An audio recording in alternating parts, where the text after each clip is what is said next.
bonjour, Nathalie. Est-ce que tu pourrais te présenter? Oui, alors je m'appelle Jessica. Tu peux savoir ton âge? Oui. Ouais, j'ai 26 ans. Je suis danseuse professionnelle depuis maintenant 5 ans, on va dire que c'est 5 ans aujourd'hui. Et voilà, j'habite Paris. J'ai 5 ans. Alors, à quel âge as-tu ressenti une vraie passion pour la danse hip-hop et comment as-tu connu cette danse?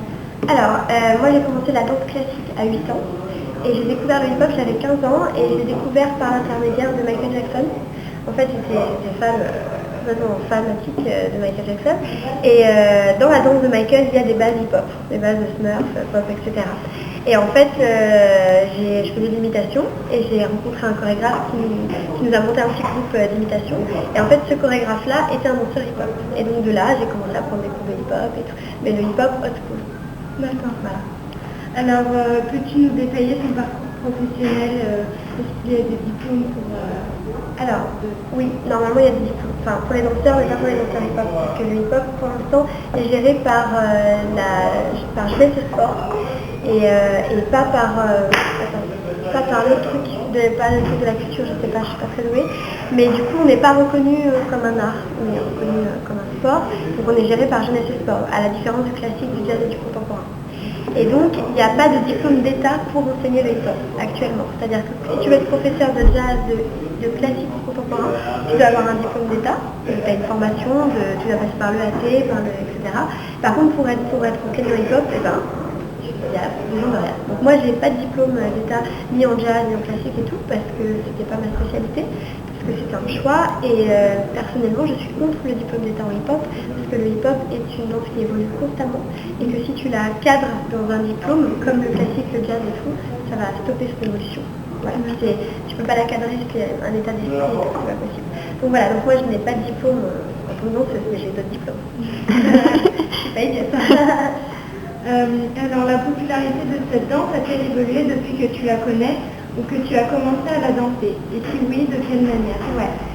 Déjà, tout simplement, elle est devenue connue. Enfin, les gens qui sont par de hip-hop, on connaît. Moi, à l'époque, quand j'avais 15 ans, on m'a montré la vague et je savais même pas ce que c'était. Je me dis, ah, c'est quoi? On m'a dit que c'était du break, alors que le break, c'est pas ça.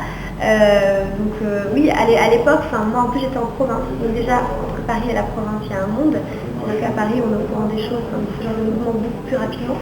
Et le hip-hop, je sais que le hip-hop est arrivé dans la France dans les années 80, mais on commence à en parler que depuis 10 ans, grand maximum. Quoi. Donc au début elle n'était pas connue, donc sa première évolution c'est le fait d'être connue du grand public, et de plus en plus connue, et d'être médiatisée, et d'être reconnue même on va dire maintenant dans les théâtres, puisqu'à l'époque, c'est une deuxième facette de son évolution, c'est qu'à l'époque le hip-hop c'était dans le cliché, même encore maintenant ça persiste encore. Quand tu dis que tu fais du hip-hop, on dit ah mais tu tournes sur la tête, tu te tournes par terre, c'est dans la rue, etc. Donc ça a évolué, maintenant on a des cours de danse. Avant il n'y avait pas de cours de danse hip-hop, ça s'apprenait, moi j'ai appris sur le tas. Le hip-hop j'ai appris, pas dans la rue, j'avais quand même une salle, mais j'ai appris sur le tas, j'ai pas pris de cours au début. Et puis maintenant aussi tu as des spectacles hip-hop dans des théâtres. Parce qu'avant c'était genre, tu vois ça encore, tu vas genre à Montpellier et tout pendant les vacances, tu vois des jeunes qui dansent dans la rue, etc. Maintenant tu as des vrais spectacles hip-hop dans des vrais théâtres, avec de vraies conditions, et tu as aussi des festivals hip-hop.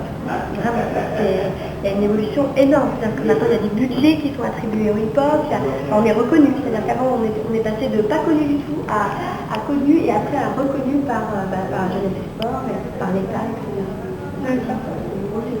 Ça c'est vrai. Alors, cette danse touche-t-elle la même couche de population, le même milieu social qu'à ses débuts, ou as-tu constaté une évolution? Alors, moi, à l'époque, le cliché qui en ressort toujours, c'est que le hip-hop est destiné aux gens des cités. Parce que genre, comme ils n'avaient rien d'autre à faire, ils dansaient dans la rue, etc. Bon, c'est un cliché.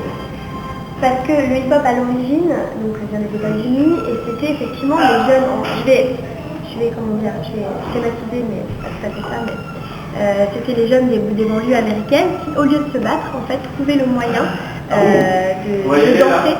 de danser.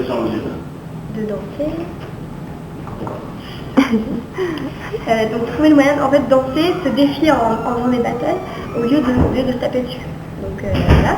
Du coup, j'ai oublié, il m'a perturbée, j'ai oublié la question. Est-ce qu'elle touche... la même population. Donc c'est vrai qu'au début, c'était, on va dire, attribué à une population assez défavorisée, etc. Maintenant, c'est plus du tout le cas, puisque la preuve, enfin, il faut lire dans les convenances, il y a toute population, tout milieu confondu. Moi-même, je suis partie de la classe moyenne. Alors, un cours de danse coûte-t-il plus cher en proportion maintenant qu'à tes débuts ou inversement? Ouais, maintenant, ça coûte plus cher. Plus ça va, en fait, ça augmente avec le coût de la vie. Enfin, c'est l'inflation, je vais dire normale.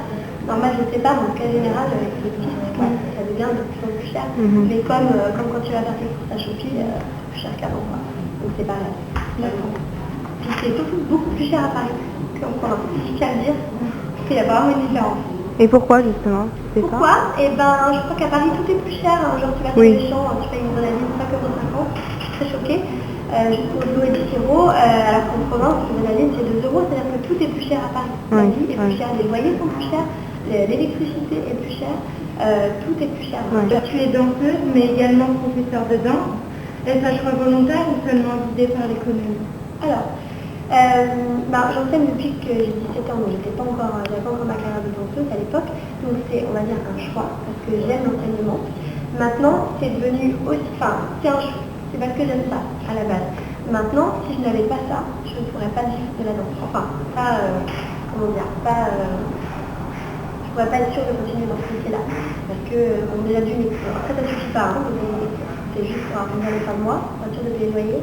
Voilà. Après, c'est un choix, mais maintenant c'est presque devenu un besoin. C'est-à-dire que cette année, j'ai accepté plus de cours de danse parce que j'ai besoin de donner ma vie, tout simplement. Mais c'est aussi parce que j'aime ça. Existe-t-il des cotisations sociales particulières et spécifiques à ce métier? Le nombre d'années de cotisation pour obtenir la retraite est-il différent des autres métiers? Donc ça, j'ai déjà un peu remonté tout à l'heure, en fait, avec le statut d'intermittent, donc on a un statut particulier, on est indemnisé par les ACDIC tous les mois, donc on est géré par les ACDIC et la FBE, enfin on n'a pas trop à faire à la FBE, c'est la FBE du spectacle, donc on n'est pas considéré comme chômeur, mais on est indemnisé par les ACDIC, voilà. Donc oui, on a des cotisations